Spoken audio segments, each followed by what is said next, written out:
ओम नमः शिवाय। श्री शिवाय नमस्तुभ्यम। आप सभी का हमारे यूट्यूब चैनल पर बहुत बहुत स्वागत है। आज मैं आप सभी को सावन सोमवार की पवित्र पौराणिक कथा सुनाती हूँ। श्रावण सोमवार की कथा के अनुसार अमरपुर नगर में एक धनी व्यापारी रहता था। दूर दूर तक उसका व्यापार फैला हुआ था। नगर में उस व्यापारी का सभी लोग मान सम्मान करते थे। इतना सब कुछ होने पर भी वह व्यापारी अंतर्मन से बहुत दुखी था, क्योंकि उस व्यापारी का कोई पुत्र नहीं था। दिन रात उसे एक ही चिंता सताती रहती थी कि उसकी मृत्यु के बाद उसके इतने बड़े व्यापार और धन संपत्ति को कौन संभालेगा। पुत्र पाने की इच्छा से वह व्यापारी प्रति सोमवार भगवान शिव की व्रत पूजा किया करता था। सायंकाल को व्यापारी शिव मंदिर में जाकर भगवान शिव के सामने घी का दीपक जलाया करता था। उस व्यापारी की भक्ति देखकर एक दिन पार्वती जी ने भगवान शिव से कहा, हे प्राणनाथ, यह व्यापारी आपका सच्चा भक्त है। कितने दिनों से यह सोमवार का व्रत और पूजा नियमित कर रहा है। भगवान आप इस व्यापारी की मनोकामना अवश्य पूर्ण करें। भगवान शिव ने मुस्कुराते हुए कहा, हे पार्वती, इस संसार में सबको उसके कर्म के अनुसार फल की प्राप्ति होती है। प्राणी जैसा कर्म करते हैं उन्हें वैसा ही फल प्राप्त होता है। इसके बावजूद पार्वती जी ने नहीं मानी। उन्होंने आग्रह करते हुए कहा, नहीं प्राणनाथ, आपको इस व्यापारी की इच्छा पूरी करनी ही पड़ेगी। यह आपका अनन्य भक्त है। प्रति सोमवार आपका विधिवत व्रत रखता है और पूजा अर्चना के बाद आपको भोग लगाकर एक समय भोजन ग्रहण करता है। आपको इसे पुत्र प्राप्ति का वरदान देना ही होगा। पार्वती जी का इतना आग्रह देखकर भगवान शिव ने कहा, तुम्हारे आग्रह पर मैं इस व्यापारी को पुत्र प्राप्ति का वरदान देता हूँ, लेकिन इसका पुत्र 16 वर्ष से अधिक जीवित नहीं रहेगा। उसी रात भगवान शिव ने स्वप्न में उस व्यापारी को दर्शन देकर उसे पुत्र प्राप्ति का वरदान दिया और उसके पुत्र के 16 वर्ष तक जीवित रहने की बात भी बताई।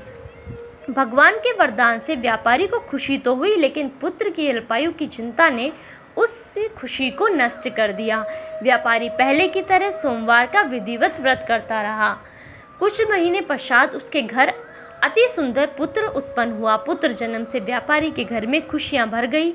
बहुत धूमधाम से पुत्र जन्म का समारोह मनाया गया। व्यापारी को पुत्र जन्म की अधिक खुशी नहीं हुई, क्योंकि उसे पुत्र की अल्पायु के रहस्य का पता था। यह रहस्य घर में किसी को नहीं मालूम था। विद्वान ब्राह्मणों ने उस पुत्र का नाम अमर रखा। जब अमर 12 वर्ष का हुआ तो शिक्षा के लिए उसे वाराणसी भेजने का निश्चय हुआ। व्यापारी ने अमर के मामा दीपचंद को बुलाया और कहा कि अमर को शिक्षा प्राप्त करने के लिए वाराणसी छोड़ आओ। अमर अपने मामा के सम्मत शिक्षा प्राप्त करने के लिए चल दिया। रास्ते में जहाँ भी अमर और दीपचंद रात्रि विश्राम के लिए ठहरते, वहीं यज्ञ करते और ब्राह्मणों को भोजन कराते। लंबी यात्रा के बाद अमर और दीपचंद एक नगर में पहुंचे। उस नगर के राजा की कन्या के विवाह की खुशी में पूरे नगर को सजाया गया था। निश्चित समय पर बारात आ गई, लेकिन वर का पिता अपने बेटे के एक आंख से काने होने के कारण बहुत चिंतित था। उसे इस बात का भय सता रहा था कि राजा को इस बात का पता चलने पर कहीं वे विवाह से इनकार ना कर दे, इससे उसकी बदनामी होगी। वर के पिता ने अमर को देखा तो उसके मस्तिष्क में एक विचार आया। उसने सोचा, क्यों ना इस लड़के को दूल्हा बनाकर राजकुमारी से विवाह करा दूं। विवाह के बाद इसको धन देकर विदा कर दूंगा और राजकुमारी को अपने नगर में ले जाऊंगा। वर के पिता ने इसी संबंध में अमर और दीपचंद से बात की। दीपचंद ने धन मिलने के लालच में वर के पिता की बात स्वीकार कर ली और अमर को दूल्हे के वस्त्र पहनाकर राजकुमारी चंद्रिका से विवाह करा दिया गया। राजा ने बहुत सा धन देकर राजकुमारी को विदा किया। अमर जब लौट रहा था तो सच नहीं छिपा सका। उसने राजकुमारी की ओढ़नी पर लिख दिया, राजकुमारी चंद्रिका, तुम्हारा विवाह तो मेरे साथ हुआ था। मैं तो वाराणसी में शिक्षा प्राप्त करने जा रहा हूँ। अब तुम्हें जिस नवयुवक की पत्नी बनना पड़ेगा वह कान्हा है। जब राजकुमारी ने अपनी ओढ़नी पर लिखा हुआ पढ़ा तो उसने काने लड़के के साथ जाने से इनकार कर दिया। राजा ने सब बातें जानकर राजकुमारी को महल में रख लिया। उधर अमर अपने मामा दीपचंद के साथ वाराणसी पहुंच गया। अमर ने गुरुकुल में पढ़ना शुरू कर दिया। जब अमर की उम्र 16 वर्ष पूरी हुई तो उसने एक यज्ञ किया। यज्ञ की समाप्ति पर ब्राह्मणों को भोजन कराया और खूब अन्न वस्त्र दान किए। रात को अमर अपने शयन कक्ष में सो गया। शिव के वरदान के अनुसार शयनावस्था में ही अमर के प्राण पखेरु उड़ गए। सूर्योदय पर मामा अमर को मृत देखकर रोने पीटने लगा। आसपास के लोग भी एकत्रित होकर दुख प्रकट करने लगे।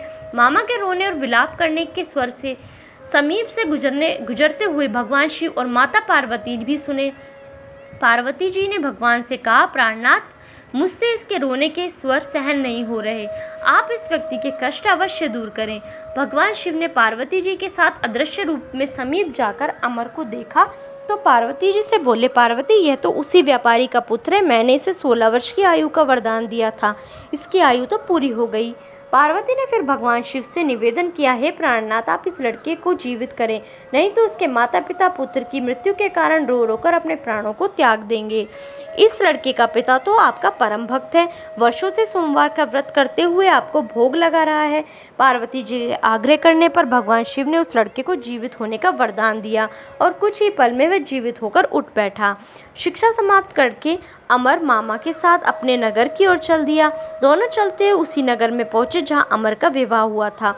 उस नगर में भी अमर ने यज्ञ का आयोजन किया। समीप से गुजरते हुए नगर के राजा ने यज्ञ का आयोजन देखा। राजा ने अमर को तुरंत पहचान लिया। यज्ञ समाप्त होने पर राजा अमर और उसके मामा को महल में ले गया और कुछ दिन उन्हें महल के में रखकर बहुत सा धन वस्त्र देकर राजकुमारी के साथ विदा किया। रास्ते में सुरक्षा के लिए राजा ने बहुत से सैनिकों को भी भेज दिया। दीपचंद ने नगर में पहुंचते एक दूत को घर भेजकर अपने आवागमन की सूचना भेजी। अपने बेटे अमर के जीवित वापस लौटने की सूचना से व्यापारी बहुत प्रसन्न हुआ। व्यापारी ने अपनी पत्नी के साथ स्वयं को एक कमरे में बंद कर रखा था। भूखे प्यासे रहकर व्यापारी और उसकी पत्नी बेटे की प्रतीक्षा कर रहे थे। उन्होंने प्रतीक्षा कर रखी थी कि यदि उन्हें अपने बेटे की मृत्यु का समाचार मिला तो दोनों अपने प्राण त्याग देंगे। व्यापारी अपनी पत्नी और मित्रों के साथ नगर के द्वार पर पहुंचा। अपने बेटे के विवाह का समाचार सुनकर पुत्रवधू राजकुमारी चंद्रिका को देखकर उसकी खुशी का ठिकाना न रहा। उसी रात भगवान शिव ने व्यापारी के सपने में आकर कहा, हे श्रेष्ठी, मैंने तेरे सोमवार के व्रत करने और व्रत कथा सुनने से प्रसन्न होकर तेरे पुत्र को लंबी आयु प्रदान की है। व्यापारी बहुत प्रसन्न हुआ। सोमवार का व्रत करने से व्यापारी के घर में खुशियां लौट आई।